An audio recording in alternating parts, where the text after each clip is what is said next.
Okay so Sneha, आपको group 1 के चारों सब्जेक्ट्स में एग्जेम्पशन आई है एंड इस बार का पेपर सीएफएम का भी इतना टफ था, तो I really want to know कि आपको चारों सब्जेक्ट की ओवरऑल स्ट्रैटेजी क्या थी। सो ओवरऑल स्ट्रैटेजी ऐसे थी कि मैं दिन में 2 सब्जेक्ट उठाती थी, एक लॉ का एंड एक सीएफएम, क्योंकि प्रैक्टिकल बहुत इंपॉर्टेंट है और वो टफ लगता है लोगों को। सो मतलब मैंने उस पर पहले से ही ग्रिप बना के रखी थी, वो डेली करती थी। एंड उसके साथ कोई भी एक लॉ का उठा लिया, जैसे JIGLN SBI CFM उठा लिया, या फिर SBLL एंड CFM उठा लिया, पर प्रैक्टिस डेली रखते थे CFM एंड साथ ही साथ लॉ करते थे। एंड सेल्फ स्टडी पे ज़्यादा फोकस रखा था। सो 2.5 मंथ्स मैंने सेल्फ स्टडी पे दिए थे। वाओ, सो ऐसा था। मतलब आपने लेक्चर्स कंप्लीट जल्दी कर लिए ताकि आपके पास सेल्फ स्टडी का टाइम बचा। ओके, ठीक है। एंड सेकंड, आपकी रिवीजन स्ट्रेटजी क्या थी, बिकॉज इतना कुछ कंटेंट याद रखना is a task. So provision बहुत कुछ है याद करने के लिए, 3 सब्जेक्ट लॉ के हैं, तो टफ तो होता था, लेकिन कैसा था कि मैं जो भी प्रोविजन होते थे वो 2-3 बार रीड करके याद रखने का ट्राई करती थी। मतलब पढ़ लिया, फिर उसके Okay. बाद खुद से ओन वर्ड्स में बनाने का ट्राई करती थी, उसमें Okay. टेक्निकल वर्ड्स इंक्लूड करती थी मेनली। तो एंड Okay. देन कुछ ज़्यादा ही अगर टफ होता था तो उसको न्यूमोनिक्स बना के याद रख लेती थी। सो वो ओके। मेरे को हेल्प करता था सारा रिटेंशन के लिए। एंड कितनी बार रिवीजन हुआ होगा आपका? मैंने 4 to 5 रिविजन करे थे। वाओ।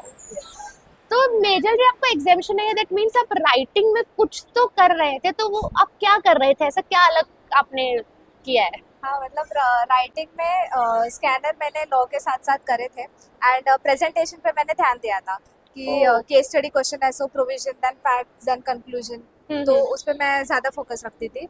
एंड वही है कि CFM के लिए भी मतलब स्कैनर के साथ ही गो थ्रू प्रैक्टिस किया था आपने डेली। यस। ओके। एंड आप, मैंने देखा आपकी कॉपी आप अंडरलाइनिंग भी कर रहे थे, कैंसिलेशन इतने हाँ। नहीं थे। यस, मतलब सेक्शन में कोट करती थी मेजोरिटी, क्योंकि वो मार्क्स स्कोर करने के लिए अच्छा होता है। सो सेक्शन लिख के अंडरलाइन करती थी, देन जहाँ टेक्निकल वर्ड्स लगते थे वहाँ पे अंडरलाइन करती थी, ताकि एग्जामिनर को मतलब ज़्यादा मुश्किल ना हो चेक करने के लिए। ओके, ऐसा तो वो स्कोरिंग होता है फिर। Perfect. And now last question, CFM बच्चों को बहुत टफ लगता है, साइंस के भी स्टूडेंट्स हमारे पास सारे, तो उन सीएफएम की स्ट्रैटेजी कुछ? CFM प्रैक्टिकल सब्जेक्ट है, तो उस पर मतलब याद करने के लिए इतना नहीं है, लेकिन उसमें प्रैक्टिस बहुत ज़रूरी होता है। अब मुझे अकाउंट्स एंड ऑल पसंद था, सो ओके। मैं तो वो डेली करती थी, एंड मैं रिकमेंड भी करूँगी कि वो डेली प्रैक्टिस करना चाहिए। एंड मॉड्यूल तो कंपलसरीली सॉल्व करनी करनी है, एंड उसके साथ स्कैनर भी सॉल्व करते रहना है, ताकि डिफिकल्टी लेवल अगर क्वेश्चन के आप सॉल्व करोगे, सो आपको जो इजी वाले क्वेश्चन है वो इतने टफ नहीं लगेंगे। है ना? हाँ, like yes. Start with the toughest sum, तो आपको हाँ, बाद में इजी तो लगे। इजी होता है। यस। तो सीएफएम के लिए I think practice is the only solution. Yes. Yes. Okay. Okay Sneha, so last में जाते जाते कुछ आप बोलना चाहोगे जो बच्चे अभी जून में देंगे ग्रुप 1 उनको? हाँ, मतलब CFM सबसे टफ सब्जेक्ट लगता है, तो उस पे ग्रिप बना लेना, ताकि वो आपको पास मतलब करा दे, क्योंकि बाकी सब लॉ तो CS स्टूडेंट्स को पसंद होता ही है, सो वो तो कर लेता है।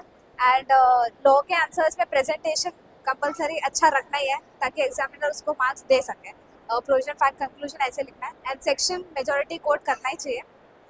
एंड वही है कि वर्किंग नोट्स वगैरह बनाना है CFM में, क्योंकि उसके भी मार्क्स होता है। सो वही, एंड 4 to 5 रिविजन कर लो, हो जाएगा। Okay, yes. आप बोलते ऐसे रहे 4 to 5 रिवीजन कर लो, इधर बच्चों का पोर्शन भी नहीं हो रहा है। नहीं, सेल्फ स्टडी पे फोकस करना पड़ेगा, क्योंकि बच्चों को ऐसा लगता है कि मैराथन देख के हो जाएगा या फिर लेक्चर्स देख के हो जाएगा, लेकिन वो करने के बाद भी हमें खुद की लर्निंग पे, सेल्फ स्टडी पे फोकस करना पड़ेगा। डेफिनेटली। सो तब भी होगा। Okay, thank you Sneha. Thank bye you. Guys.